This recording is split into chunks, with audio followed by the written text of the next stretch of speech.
RJD और उनके जो एलआई हैं उनके नेताओं का व्यवहार ठीक नहीं है, इसलिए उनके खिलाफ कभी कभी एमएलए चले जाते हैं। जितने सीटें हैं सब सीट हम लोग। बिहार में विधान परिषद के चुनाव को लेकर के बिहार की राजनीतिक गलियारों में महासंग्राम छिड़ता हुआ नजर आ रहा है। देखिए, आरोप प्रत्यारोप और याद दिलाने का सिलसिला भी बखूबी दिखाई दे रहा है। नमस्कार, मैं फलक सिंह और आप सभी का स्वागत हो चुका है हमारे चैनल सच टॉक्स पर। देखिए, बिहार में विधान परिषद का चुनाव है, तो ऐसे में हमारी मुलाकात सीधे बिहार सरकार के मंत्री श्रवण कुमार से होती है। तेजस्वी यादव के दावों पर जब पूछा गया तो साफ तौर पर श्रवण कुमार कहते हुए नजर आ रहे हैं कि महागठबंधन और खुद आरजेडी पार्टी में ही सिर फटौल का काम चल रहा है। ये देखने भी मिला था राज्यसभा चुनाव के दौरान, जब कांग्रेस से 3 विधायक और आरजेडी के 1 विधायक बागी हो जाते हैं, मतदान देने नहीं पहुंचते हैं। तो ऐसे में पहले वो अपनी पार्टी के विधायकों को सुनिश्चित करे, जीत तो दूर की बात है। क्या कुछ कहते हुए नजर आ रहे हैं मंत्री श्रवण कुमार। उन्होंने एनडीए की जीत पर भी मोहर लगाई है। जी हाँ, बड़ा दावा ठोका है।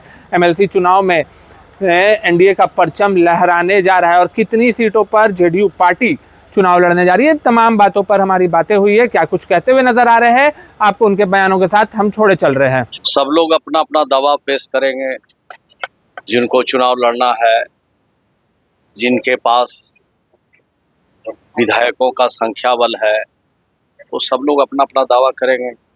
लेकिन कभी कभी जिनके पास संख्या बल सीमित है, उनके एमएलए निकल भी जाते हैं। राज्यसभा के चुनाव में आपने देखा कि कांग्रेस का 3 वोट नहीं पड़ सका और कांग्रेस के साथ साथ एक आरजेडी के भी माननीय विधायक ने नेतृत्व के खिलाफ संग्राम छेड़ दिया। तो उनके क्या मान सम्मान नहीं है, उनके क्या उनका इज्जत नहीं है।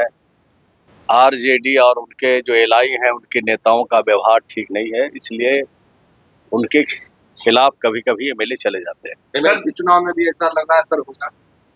नहीं,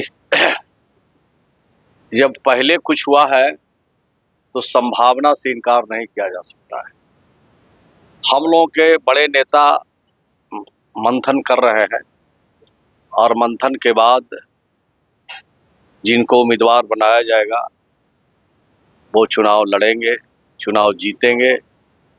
और जो हमारे एनडीए गठबंधन के जितने सीटें हैं सब सीट हम लोग। सर, सुप्रीम कोर्ट ने नीट मामले में एनडीए को फटकार लगाई है, कहा है कि यूपीएससी से आपको सीखना चाहिए, वहां कभी पेपर लीक नहीं होता। देखिए, कभी कभी कुछ चूक हो जाती है और चूक इंसान से ही होता है। जो काम करते हैं उनसे ही कभी कभी कुछ गलती हो जाती है। तो गलती की पूरी जांच हो रही है और जांच के बाद इसमें बहुत लोग जो इस काम में, इस धंधे में लगे हैं, उनके खिलाफ सख्त कार्रवाई हो रही है। भविष्य में और ऐसी घटना नहीं घटे, इसके लिए पूरी सचेत होकर सरकार काम करेगी।